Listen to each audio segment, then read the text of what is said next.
welcome. I'm Wang Mamang. It's 7 p.m. in the Chinese capital and 1 p.m. in Damascus, where we report our top story.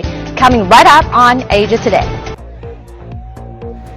आज यानी मंगलवार को दिल्ली के जंतर मंतर पर आयुष के छात्रों द्वारा जोरदार प्रदर्शन किया गया, जहां आयुष के छात्रों ने अपनी मांगों को लेकर सरकार पर विरोध प्रदर्शन जताया, जहां उन्होंने कहा कि नेक्स्ट एग्ज़ाम को लेकर तमाम तरह की जो समस्याएं हैं उनको लेकर उन्होंने अपनी समस्याओं का समाधान पाने के लिए सरकार को बड़ी चेतावनी दी है। उन्होंने कहा कि अगर हमारी मांगें पूरी नहीं होती हैं तो उग्र आंदोलन का आगाज करेंगे, और यही नहीं बल्कि उन्होंने नेक्स्ट एग्ज़ाम को कैंसिल करने की भी मांग की। उन्होंने आगे क्या कुछ कहा, आइए आपको पूरी रिपोर्ट दिखाते हैं और छात्रों की क्या कुछ समस्या है उन्हीं से जानते हैं। जी, हमने ये प्रोटेस्ट नेक्स्ट एग्ज़ाम को कैंसिल करने के लिए किया है, जो कि इस साल से सरकार द्वारा हमारे ऊपर ज़बरदस्ती लगाया जा रहा है। क्योंकि जब हमने नीट में एडमिशन लिया था यहाँ पे 2021-22 बैच के लिए, तो हमें नहीं पता था कि हमें नीट का नेक्स्ट का एग्ज़ाम देना पड़ेगा। फिर हमें नोटिस आती है 30 अप्रैल को कि आपके जो पिछला बैच है 2017 से लगा करके 24 तक की आपको नेक्स्ट का एग्ज़ाम देना पड़ेगा। फिर हमारे जो सीनियर बैचेस हैं उन्होंने प्रोटेस्ट किया और उनकी मांगें पूरी हो गई हैं। तो अब हम भी यही चाहते हैं कि हमारे लिए भी, क्योंकि हमें भी पहले से नहीं पता था, अब डायरेक्ट एकदम से कैसे हम मान लें कि हमारे ऊपर रूल लगाए और हम उसे कैसे इम्प्लीमेंट करें अपने ऊपर। गवर्नमेंट की तरफ से क्या कुछ कहा गया और क्या कुछ रूल है? गवर्नमेंट की तरफ से कहा गया कि अगर नीट की मतलब आप जब बीएमएस कंप्लीट कर लेंगे तो आपको डिग्री मिल जाएगी, बट अगर आपको लाइसेंस चाहिए तो आपको नेक्स्ट नेशनल एग्जिट टेस्ट आपको देना पड़ेगा। उसके बाद ही आपको लाइसेंस मिलेगा, तब आप प्रैक्टिस कर सकते हैं। बाकी आप ग्रेजुएट तो हो जाएंगे, बीएमएस की डिग्री कर लेंगे, बट जब तक कि आप नेक्स्ट का एग्जाम नहीं देंगे तब तक कि आप प्रैक्टिस नहीं कर सकते हैं। क्या कुछ कहेंगे आप? सरकार ये कहना चाहती है कि नेक्स्ट एग्ज़ाम हम क्वालिटी एजुकेशन के लिए देना चाहते हैं, लेकिन ऐसा है कि जैसे हमारा अभी NCISM का रूल है कि हमें हर मंथ एग्ज़ाम्स ही देने होते हैं, हर 6 महीने पे इंटरनल्स देने होते हैं, फिर हमें प्री यूनिवर्सिटी के एग्ज़ाम देने होते हैं, फिर यूनिवर्सिटी के एग्ज़ाम देने होते हैं, और हम यहाँ पे नीट क्वालिफाई करके आ रहे हैं। तो हमारी पूरी लाइफ तो सिर्फ एग्ज़ाम्स में ही चली जा रही है, और फिर जब हम प्रैक्टिस में आना चाहेंगे तो हमें फिर एक लाइसेंस के लिए फिर एक और एग्ज़ाम देना पड़ेगा। तो एक सरकार अगर या तो क्वालिटी एजुकेशन पे बिलीव नहीं कर रही है कि जो वो कॉलेजेस को अपना अप्रूवल दे रही है एजुकेशन के लिए, या वो अच्छी नॉलेज नहीं दे रहे हैं हमें, तो आप नेक्स्ट एग्ज़ाम करवा रहे हैं। तो एक एग्ज़ाम रखना चाहिए, या तो हम कॉलेज के सारे एग्ज़ाम प्री यूनिवर्सिटी के एग्ज़ाम दें या फिर नेक्स्ट दें। लेकिन इतने सारे एग्जाम्स हम कैसे हैंडल करेंगे? इतना स्ट्रेस, इतना एंजाइटी, अगर स्टूडेंट के ऊपर सिर्फ यही बर्डन डाला जाए कि आप सिर्फ एग्जाम ही लाइफ भर देते रहें।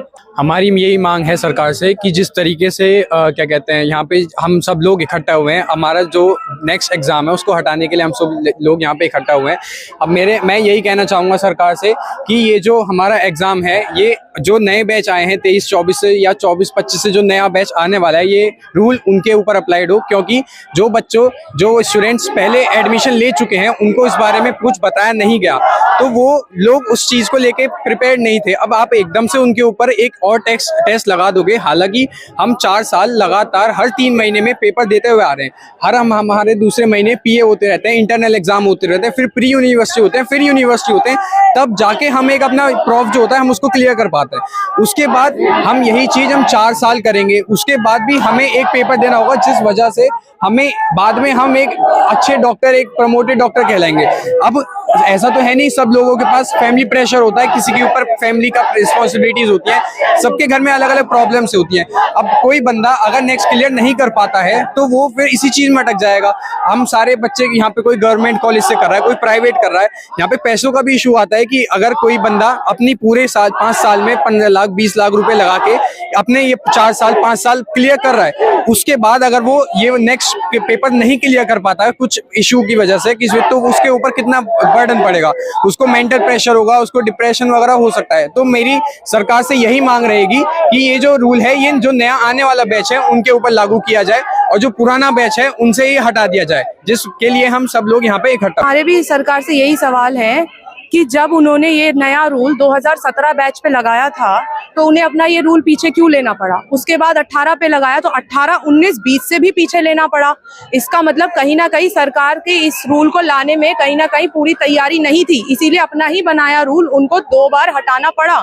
तो उनको कोई भी रूल लगाने से पहले उसकी पूरी तरह से मजबूती से उसको इम्प्लीमेंट करने की तैयारी करनी चाहिए थी। तो इसका शिकार हम बच्चे क्यों हों। दूसरी बात ये इक्वालिटी की, जब हम लोग सेम एंट्रेंस एग्जाम दे के आ रहे हैं तो एग्जिट एग्जाम अलग अलग क्यों दें। हमने सबने नेक्स्ट का एक कॉमन एग्जाम दिया, तो अब एग्जिट की बारी में एमबीबीएस के लिए 24 और हम आयुष वालों के लिए 21, ये अलग अलग से क्यों। तीसरा सवाल ये कि जब हमारे देश का संविधान ये कहता है कि कोई भी नया रूल एक नए बैच से लगेगा, तो ये 20 सेशन से क्यों। क्या संविधान जरूरी नहीं है। हमारे ये सब सवाल है सरकार से और हम चाहते हैं कि वो हमसे एक बार मिले, मंत्री जी हमसे मिले, हमारी बातें सुने और हमें जवाब दें हमारे इन सवालों को। आप इन मांगों को लेकर कहाँ तक गए और अब ये लड़ाई कहाँ। हम आयुष मिनिस्ट्री जा चुके हैं, हम लोगों ने आयुष मिनिस्टर जी जो हैं उनसे बात की है और भी अन्य बहुत से नेताओं से बात की है। सबको हमने अप्रोच करने की कोशिश की है, लगातार हम उनसे बात करने की भी कोशिश कर रहे हैं, पर अभी तक हमें उसके लिए कोई भी पॉजिटिव रिस्पांस नहीं मिला है, कोई भी रिस्पांस नहीं मिला है। इसलिए हमें मजबूरन आज इस प्रोटेस्ट पे उतरना पड़ा क्योंकि हमारी बात सुनने वाला यहाँ कोई नहीं था। अब अगर आपकी मांगे नहीं मानी जाती हैं तो आपका आगे का रुख। जब तक हमारी मांगे नहीं मानी जाएंगी हम इसी तरह यहीं बैठे रहेंगे, हम इसी तरह अड़े रहेंगे। हमारी मांगे पूरी होनी चाहिए, हमारा यही एक नारा है। हमने ये प्रोटेस्ट किया, सारे बच्चों को इकट्ठा करा, एक प्रॉपर ग्रुप बनाया, एक यूनिटी के साथ हमने इस चीज को आगे फॉरवर्ड करा। क्योंकि जब एमबीबीएस वालों के लिए हमारे लिए इतना डिस्क्रिमिनेशन क्यों हो रहा है, जब हमारे लिए नेक्स्ट का एग्जाम उनके लिए तो 2024 से है और हमारे लिए अभी से लागू कर दिया। ये चीजें कितनी इनइक्वल है, राइट और नॉट। इसलिए जो बच्चे हैं वो आयुष में नहीं कर पाते, बीएमएस नहीं कर पाते, ये मेन रीजन है। क्योंकि वो लोग बहुत ज्यादा डिस्क्रिमिनेटेड हो जाते हैं, चीजों को लेके पीछे हो जाते हैं, है ना। जब ये रूल बना रहे हैं, सब चीजें कर रहे हैं, तो भाई एटलीस्ट बच्चों को सोचो तो सही, उन्हें देखो तो सही, है ना। मेरा कहना तो ये है जी, मतलब ज्यादातर छात्र ही परेशान है। अब ये नहीं एग्जिट लगा दिया बिना किसी बात के, पहले से कोई बात बताई नहीं गई। एडमिशन हो चुका था, उसके 3-4 महीने बाद पता लगी कि भाई एग्जिट भी आएगा, ये भी टेस्ट भी देना। तो ये बहुत गलत हुआ हमारे साथ। अब जब एमबीबीएस वालों का हट गया 24-25 बैंक से लगेगा, तो हमारा कहना तो ये है कि हमारे साथ भी न्याय हो। बस मेन बात ये है, हमारी बात सुनी जाए। आगे का रुख ये रहने वाला है कि जैसे आज हम लोगों ने प्रोटेस्ट किया जंतर मंतर पे, हमारी मीटिंग 2 बार आयुष मंत्रालय से भी हो चुकी है। उन्होंने हमें आश्वासन दिया है कि आपके साथ न्याय होगा, अन्याय किसी के साथ नहीं होगा। और जब तक ले न्याय नहीं होता है तब तक ले हम लोग इस प्रोटेस्ट को जारी रखेंगे, हम अपनी मांग को कंटिन्यू करते रहेंगे। अभी संघर्ष जारी है, यहाँ पे हम लोग पूरी डटे हुए हैं, मेहनत कर रहे हैं। हमने सब जगह पे ज्ञापन भी दिए हैं, हर राज्य में, हर स्टेट में, हर जिले के अंदर ज्ञापन दिए हैं अपने सांसद को, जो भी सांसद थे वहाँ पे उन सबको दिया गया है। लेकिन अभी तक हमारी मांगे पूरी नहीं हुई है, हमारी मांग सुनी नहीं गई है। हमने आयुष मिनिस्टर से भी बात की है, लेकिन वो भी अभी तक उस पर भी कोई उसका रिएक्शन नहीं आया है। मांगे नहीं पूरी होती है तो क्या करें। अभी हम यहाँ पे डटे रहेंगे तब तक हमारी मांगे पूरी नहीं होगी।